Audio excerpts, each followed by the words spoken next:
Hello, Xin. I Hello. brought two lovely friends with me today. Oh, They are related to today's scene. elephant.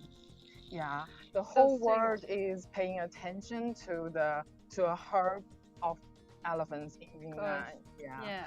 and I learned some new knowledges about the elephants. I want to share with you. Please. Yeah, do you know the difference between African elephant and Asian elephant? I actually don't. Tell me about that. Yeah, I think the most biggest difference is the Asian elephant is smaller than African elephants. Okay. Yeah, the height, the weight, so and the ear. You can see this.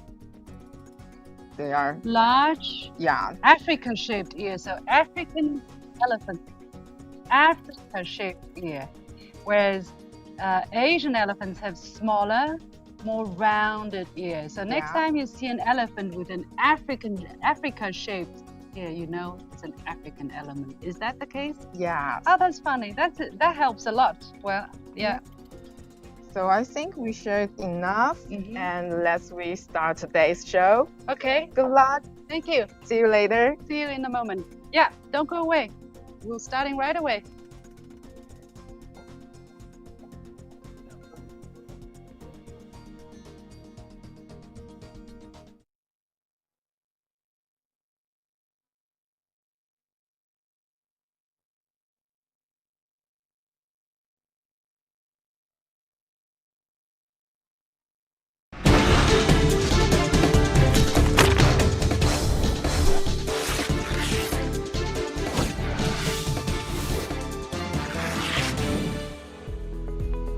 Hello and welcome to Headline Buster, brought to you by The Point with me, Liu Xin.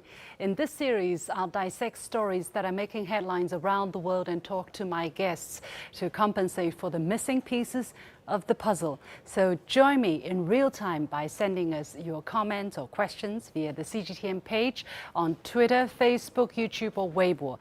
If you're watching this live on the CGTN application, email us at thepointwithLX@cgtn.com. Let me know what you think. We air our Headline Buster on Fridays at 11 a.m. Beijing time, so do get in touch and we just might read out your comments. Today, we're talking about a story that's intrigued scientists, surprised local officials and people, and captured the hearts of animal lovers around the world. The herd of wandering wild elephants trekking across southwestern China. But before we dive in, let's first take a look at some comments on the story. From Satyanarayana Ravi on YouTube, my high school teacher said they didn't come to our place, we went to theirs. Claudia Soares on Facebook said, I hope China deals with this in a civilized manner. I hope they don't hurt the elephants. From Katro Yana on YouTube, they should be transferred back to their own habitats because the more they stray off course, the more damage they'll inflict. And aesthetic is the answer. I can tell many people care about the fate of these elephants as well as about the relationship between them and us. It sounds simple, but as I find out more, it's a complicated issue that deserves informed and nuanced discussions. That's what we'll try to do. As usual, we'll first take a look at some stories that has been covered in China and elsewhere and ask why we're seeing more neutral reporting on a China-related story, or if I may, a Chinese animal-related story. What more still needs to be said? Before we get to our examples, some background about these intrepid travelers. According to reports, the herd has already wandered over 500 kilometers from their home in the Xishuangbanna National Nature Reserve near the southern tip of southwest China's Yunnan province, starting in the spring of 2020. Along their journey northward, 2 turned back, 1 calf was born, so there are now a total of 15 elephants, including 3 calves. The latest reports, however, say 14 of them made a U-turn and was spotted near a city called Yuxi, while another one is on its way not far away. Authorities have been closely monitoring the herd's movement. Officials of the provincial capital Kunming and neighboring areas have drawn up elephant accident and prevention emergency plans, deploying all possible resources to deal with the unusual emergency. Local authorities are making around-the-clock efforts to track and steer the herd to avoid encounters with local residents. Experts have joined the group to study the herd's movements. Villagers along the route were notified to take precautions. Trucks are being pulled over as barricades to shelter the herd from entering populated areas, and tons of corn and other food are being prepared, and fire engines assembled to supply them with water. Policemen are on duty around the clock to prevent local residents from entering into dangerous areas.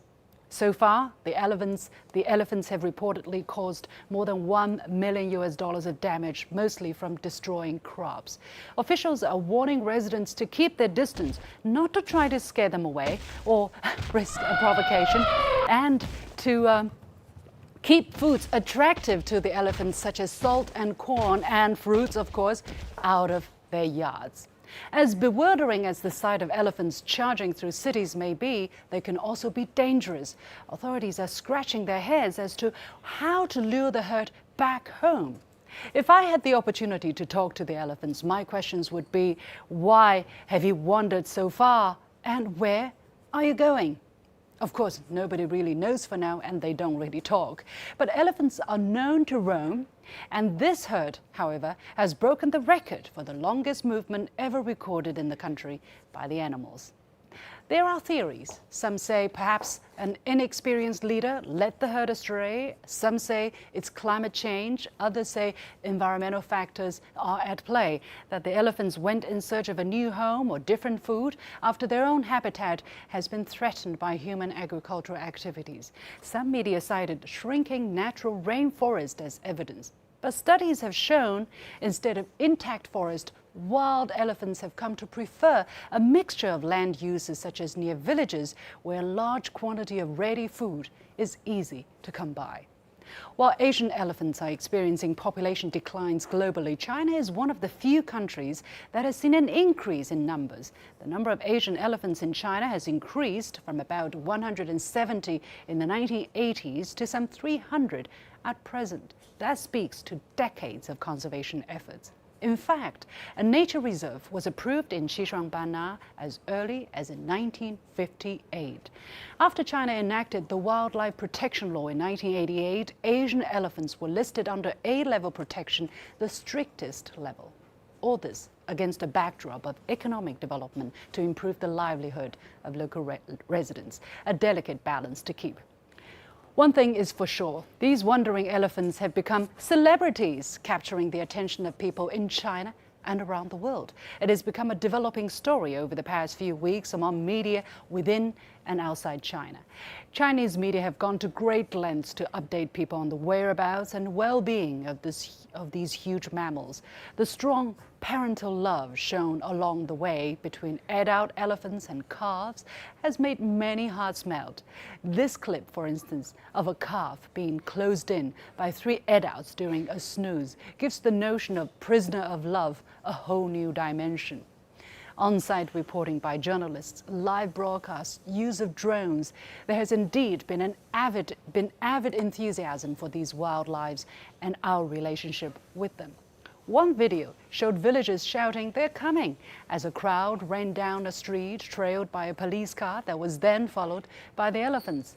Never has nature been so close to us and moving too. So looking at the international media landscape, it's been a real breath of freshness. Instead of the usual accusatory pieces that we have become so used to, for the most part, the elephants have been covered in a much fairer way than their Homo sapien counterparts. Most articles give the key facts in the story without jumping to conclusions, and even highlight some of the efforts China has been making to protect wild elephants and this particular herd. Maybe because it's a truly universal story which everybody would love to follow. By the way, Oh, there's an elephant in our studio. Let me try to pet it. Oh, so sweet. But this is a virtual elephant, so I can pet it. Don't try this at home, as it's dangerous to touch elephants. It could also be the fact that the local authorities have really done the right thing. Instead of using force, they have shown maximum patience and care for the herd while preparing people who could be in the elephant's way. Wild elephants roaming the streets of China says a lot about the country's conservation efforts. It's a story that's hard to twist.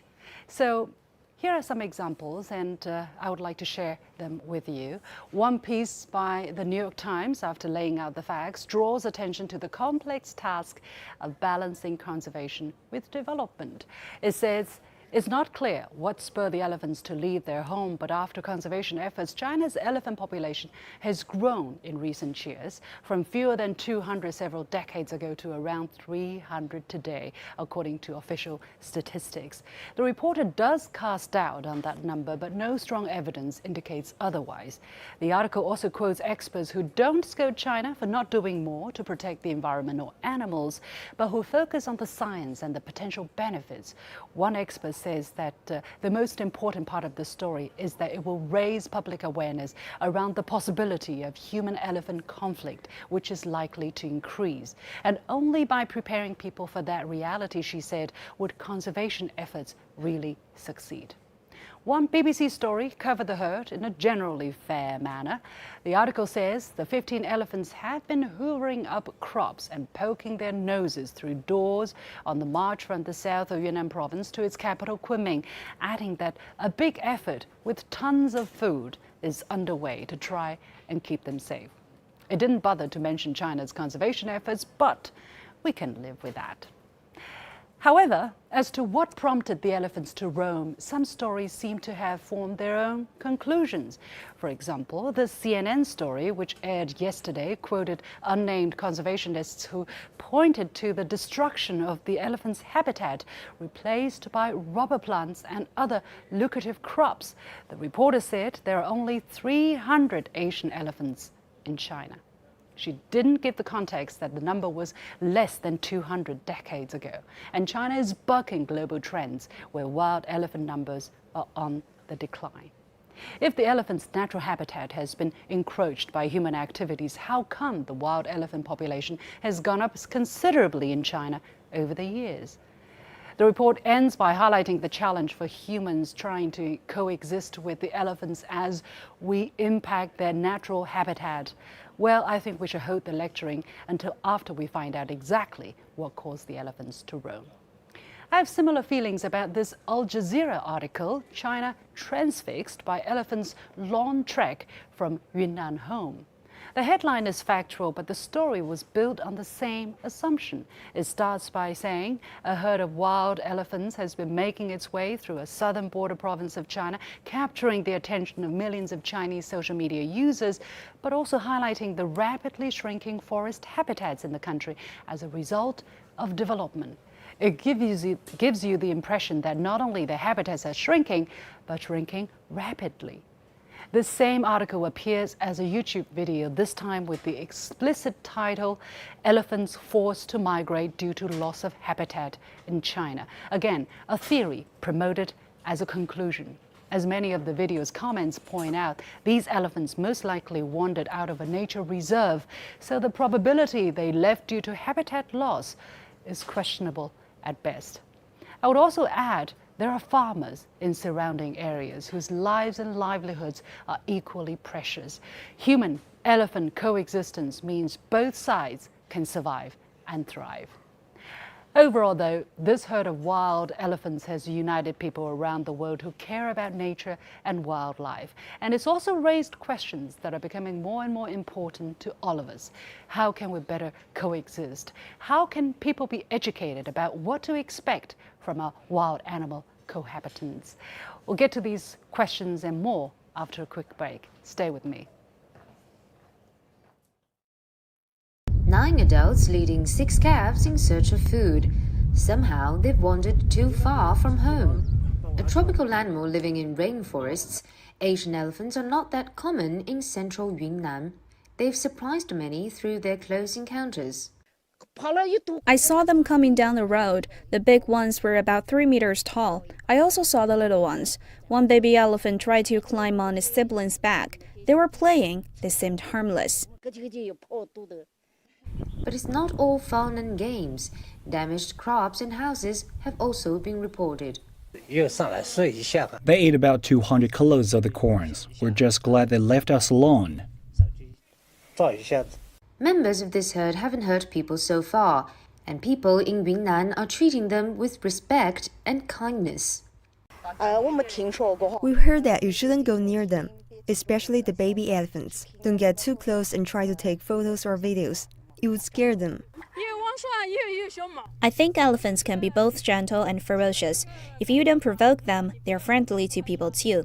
After all, wild animals are not that used to human. I don't think they use strong methods. It's better to let the elephants change their minds by themselves than to turn them back by force. On the one hand, we want to live in harmony with our animal neighbors. On the other, we want privacy and security. So where do we draw the line?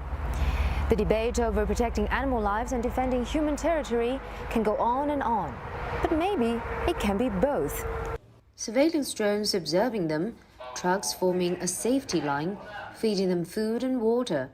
Behind these are the efforts of generations of animal lovers and scientists who firmly believe they can maintain a delicate balance between animal and human worlds. We've been developing an Asian elephant auto-alarm system since 2015. It uses wireless IR cameras to monitor their movements. When they approach residential areas, the system will alert people to avoid a head-on encounter. Our target is to find a better way of living for both people and animals. The reserve has established public liability insurance policies for wild animals like the Asian elephants. Over 1/3 of the farmers' losses this time can be compensated. The journey of these gentle giants has caught widespread attention abroad.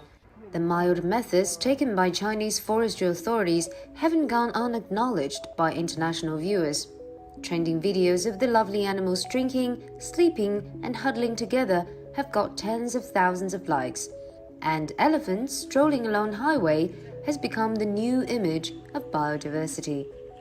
马克 CGTN 昆明。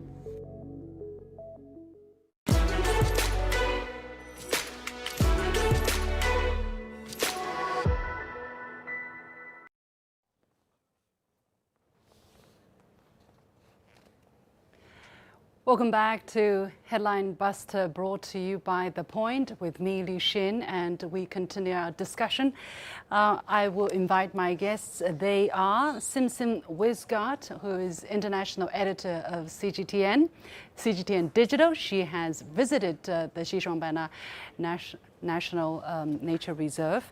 My second guest is Becky Shu Chen, who is technical advisor at the Zoological Society of London. And last but not least, Professor Rick Dunham from Tsinghua University, who's joining us from Washington, D.C. The warmest welcome to all of you. And this is such a fascinating topic. Let me go to Simsim first, because you've had a personal experience of this nature reserve. Tell us a bit about what you saw and what you experienced there, especially when it comes to the living environment of these wild animals there. Thanks for having me, first of all. Yeah, it was a fantastic experience. I was there 2 years ago, and we visited the Asian breeding center in Xishuangbanna. So there were two things really there. I spent a day at the rescue center, which is where they rescue young elephants that are injured in the wild. They keep them, they make sure that they are okay. So that was part of the experience. And the other experience was also just shadowing the rangers who work in the nature reserve. And it's incredible work that they do, really. We saw some wild elephants roaming around, and it's incredible to see this up close. I think most of us have maybe seen elephants in a zoo, in a circus, in other situations, but to see them really in their natural habitat, they are massive beasts. They're really immense. And seeing these images the last few days, the last couple of weeks of this herd going through Yunnan, it really brought back images of what I saw when I was there. What impressed you about the kind of efforts that are being taken there to protect not just the wild rainforest, the natural rainforest in Yunnan, but also the Asian elephant population? As I have said, in China, the number of Asian elephants has actually gone up over the decade, which is something very difficult to achieve. It must have been, I mean, you know, at this moment, we're still only seeing about 300. So tell us a bit more about the kind of efforts that have been going on in Xishuangbanna to increase the population of Asian elephants. So first of all, as I said, there's the breeding and rescue center, which is one part of the effort.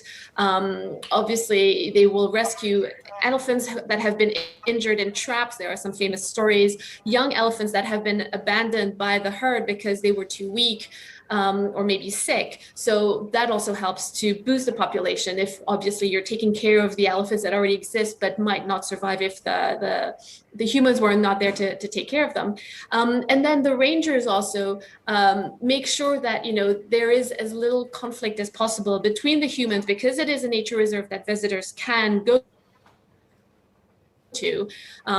And it's also traversed by a road that has a lot of lorries that go through, and the elephants also cross that road. So you have to make sure that the humans and the elephants don't come into contact too much, but at the same time monitoring them to see if they're healthy and monitoring the numbers just to see how they're doing. Becky, let me go to you.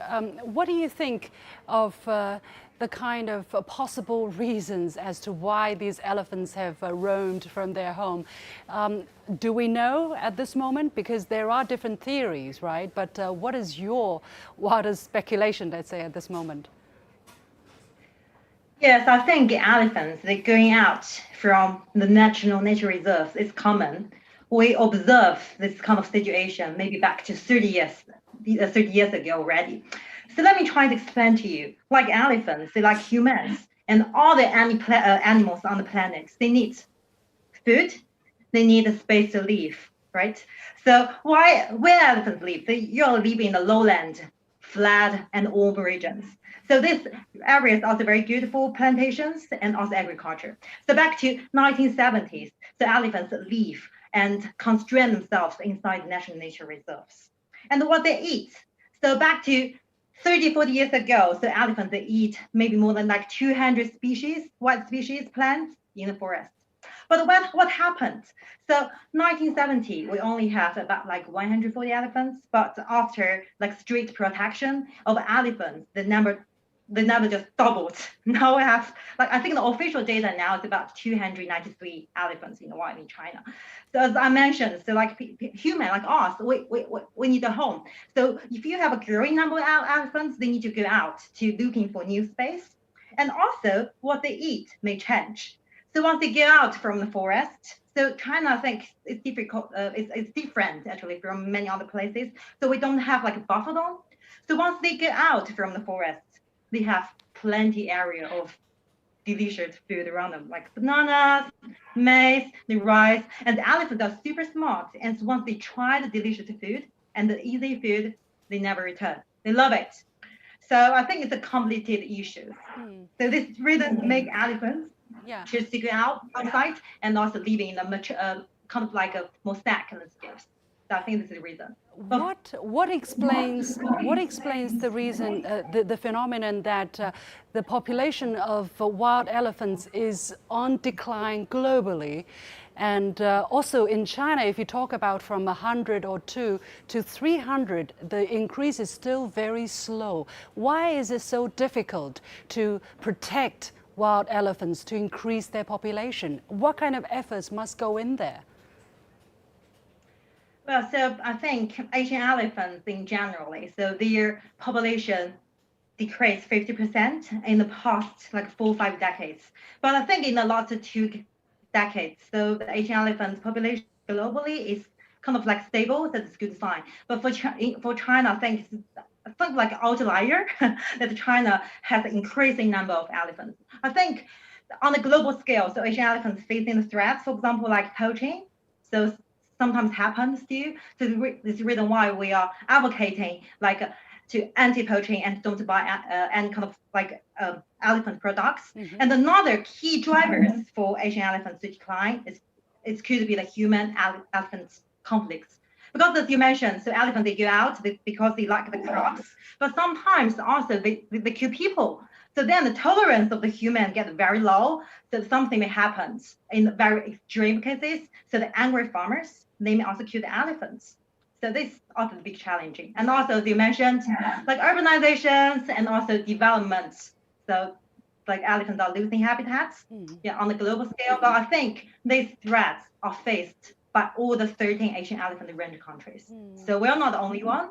But as far as I am concerned, I think China's elephants, they are healthy, looks happy. And if you want to look in their body conditions, they are fat, actually. If you're using like 1 to 5 scale, so like starving elephants can be very thin, like very small. We rank them as one. The very, very fat one, as you can see from many like zoos, they feed them a lot of like fruit, a lot of sugar. So, but I think elephants in China, it particularly hurts like full. So it's the reason why we have growing numbers. They have enough food, so they are happy. They're having babies. So for sure, over the past year, they have been eating well. They are eating well. Yeah, for sure. Over the past year, they have been eating well because they have been eating a lot of food from farmers' homes, from fields and stuff like that. But Professor Dunham, from a journalistic point of view, from a sociology point of view, what has captured your attention about the whole story? Whether it's the bizarre scene of wild animals roaming the streets of modern cities, or the kind of efforts that have been made to try to track them and lure them back to their original home, or the reaction of the local people, or the reaction on the social media in China. What captured your attention? Well, what captured my attention the most is how similar the coverage is in China and outside of China. I mean, you did mention some nuances that are different, but I found that really there wasn't much in the way of political differences. Some stories were less substantive. Some stories were sloppy or incomplete, but there was not the political bias. I mean, when I looked at the stories, I saw 2 main angles. Why are the elephants doing this? Yeah. And then the Chinese social media, that this has become a social media sensation.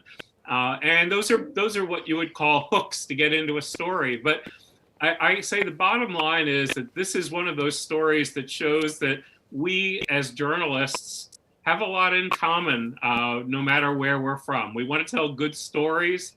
We want to tell compelling stories that are interesting and important. And this one is a uniting kind of story because it doesn't have the political or the nationalistic sensitivities that tend to divide us. And so I really do think that the coverage has been good, and the coverage has been quite similar. If you look at CGTN, People's Daily, it's not that different than the BBC or the New York Times. Yeah. What do you think of what has been done, over the past few weeks, especially by the local authorities, and the kind of discussion that's been had on the media and the social media as well? What is your sense of the kind of awareness of the protection of nature and wild animal among the Chinese population and authorities, of course? I mean, I can see that in the coverage and across national, international borders. I mean, basically trying to make sure that the elephants stay safe.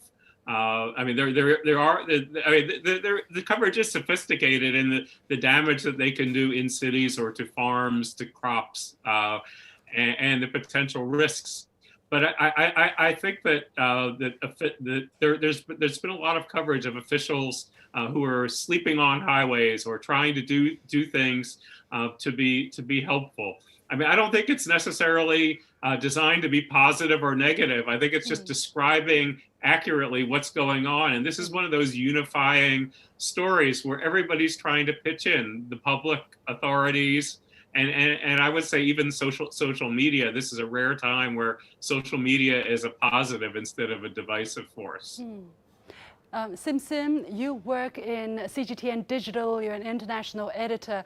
What has been your impression of the kind of media coverage, both on social media and on different, official media, or by official media, I mean, for instance, the names that we know, CNN, BBC, or CGTN, or print media. What has been your impression, and have you thought about it? As Professor Dunham said, it's been across the board very similar. It's just a good. I mean, usually we say human stories are good stories. Animal stories are also great True. stories. I mean, how can you see these videos and see these pictures and not feel touched, especially when you see the images of these the elephants taking a nap all together, and the little baby sort of nestled in the middle between the parents. It was top of the news. CNN, BBC, it was one of the main headlines because it's just a heartwarming story. It's a beautiful story with obviously very serious connotations on what it means for conservation, what it means for humans versus animals, but it's just a great video. It's just something, especially on social media, is going to be really good. And something I wanted to jump in and also add to what Professor Dunham was saying. I think one of the things that comes out is indeed that the local authorities have been doing a very good job at trying to guide these elephants, trying to help them. And that was something I also noticed when I was down there, is that there's really, it's not just a job for the people who work there. There's a real, like, the local population has a strong relationship with these animals, and the rangers as well. The rescue center, they actually call them Xiang Baba, which is elephant dad, and they really treat them as if they were their kids. And for the rangers, they really have, they love these animals. So I'm not at all surprised to see the reaction from the local authorities, the local officials, the rangers there, trying to help these elephants because they really do love them and they really care for their well-being. Yeah. I think it is a very interesting phenomenon that, as you mentioned, the videos have been so touching, right? And not just the baby elephant nestled in between the three adult elephants so that they can have a good rest while being reassured that the baby elephant won't go astray.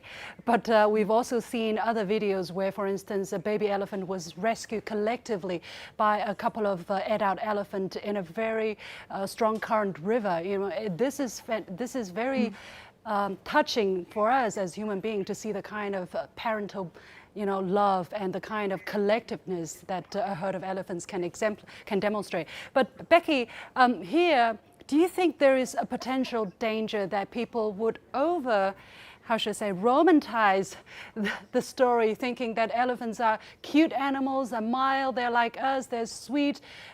Maybe there is a gap in expectations, because after all, we have seen incidences where elephants do destroy not just livelihood, but lives as well. What do you think needs to be said, needs to be highlighted for the public to really understand, the true nature of coexistence between humans and elephants and other wild animals in general? Well, you're absolutely right. I think this is what we worry about, because I think for people who are living in the city and in other places, they have never had experiences with elephants before. They got the image from Disney World. Or, for example, from some zoo experiences, you think elephants are cuddly, cute, friendly animal. And today I also watched some local news from Yunnan, just like Yimen. So now elephants in Yuxi, like Yimen County. So the farmers are so nice. They just gather the crops together to say, oh, well, worried, the elephants are hungry. Can we give the food to the elephants? So then I just responded to my friend, so you should really let them know. So if they really want to do a favor for elephants, go to the authorities.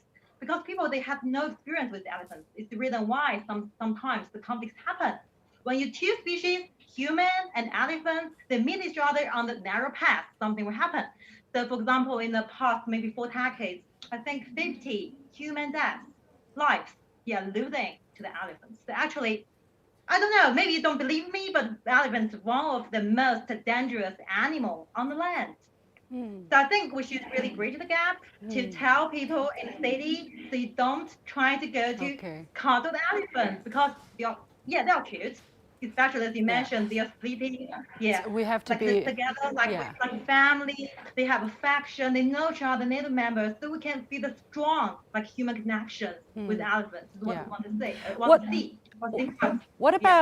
What about what happens next? I mean, what could the authorities do in terms of trying to bring these elephants back to where they should be, without keeping everybody in a big anxiety and uncertainty? You know, in cities, people have suggested anesthetics. Is that a viable option, Becky? Wow, I think it's one of the biggest challenge now because I think they are big animals. They are intelligent and they are the group of a family. So what we can do is to really to observe them and at the same time of priority is to separate them with human settlements. So it's the reason why the authorities, I think, actually, I'm quite proud of what's trying to do right now because I think we are the only country to having the 24/7-hour monitoring team on the ground. So they're watching these elephants. So once they know the elephants are going to the human populated area, they can block the city, they can evacuate the people. But at the same time, so whether the elephants they want to go back or not, I think it's up to that decision. So us like researchers, I think what we can do right now is trying to really to understand the behavior of the elephant, whether they have like personal experiences on the way, because different herds, like us, different people, not different, but there are too much things we don't know. And sometimes maybe trying to, on the way back to the Sirambana, too far away, 500 kilometers. I will not remember how to get back for me. How to get back. But I think they're more intelligent than me. They have the navigation system. But can we find somewhere the way back from some continuous forest patch? Can we contact them somehow? For sure, So, this is for sure this is going to be a developing story, and we're all curious to see how it ends up and what will happen to this herd of elephants. We hope that they will be able to get back to their protected home safe and sound. Many thanks to my guests Simsim Wiscott, Becky Shu Chen, and Professor Rick Dunham. And with that, we come to the end of this edition of The Point of Headline Buster, brought to you by me, Liu Xin, and from the team of The Point with Liu Xin. I'll see you next Friday at the same time on this live broadcast, hopefully, if I don't have other assignment. Thank you for following us, and stay with us because I'll be reacting to questions and comments on the live streaming right after this break. So don't go away if you want to follow us. Meanwhile, thank you for watching this edition of Headline Buster, brought to you by The Point with me, Liu Xin. Okay.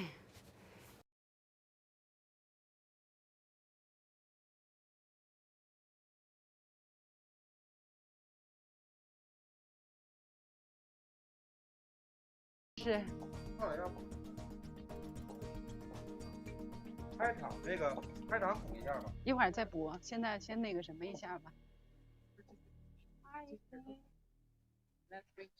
Hello. How has it been?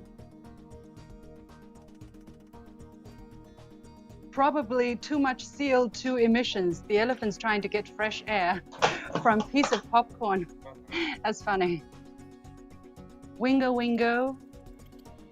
I agree, the reserve must be starting to overcrowding according to elephant standard. So a happy, how should I say, a byproduct of the fact that the number of elephants have gone up in China? We don't know. Yeah, could be. Why doesn't CGTN get a manager from the animal reserve instead of foreigners who don't know anything? I'm not sure. Simsim went to the nature reserve. The other is an advisor to the zoological advisor. Why are they someone who don't know anything? Why do they want to be like CNN and BBC? So bad propaganda. Who said we want to be like CNN and BBC? From TP. Michael, the elephants don't want to be like CNN, I don't think. Okay.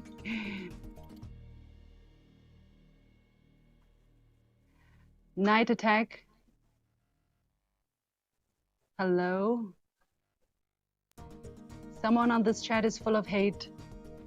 Sometimes it is the case.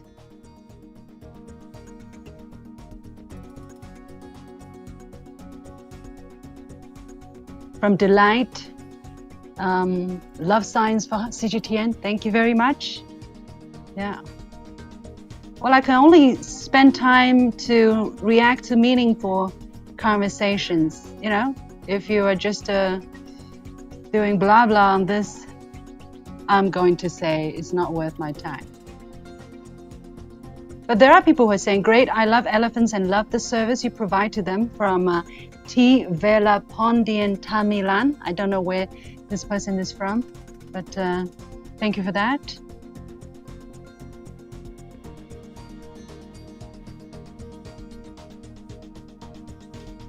Yeah, someone is full of hate.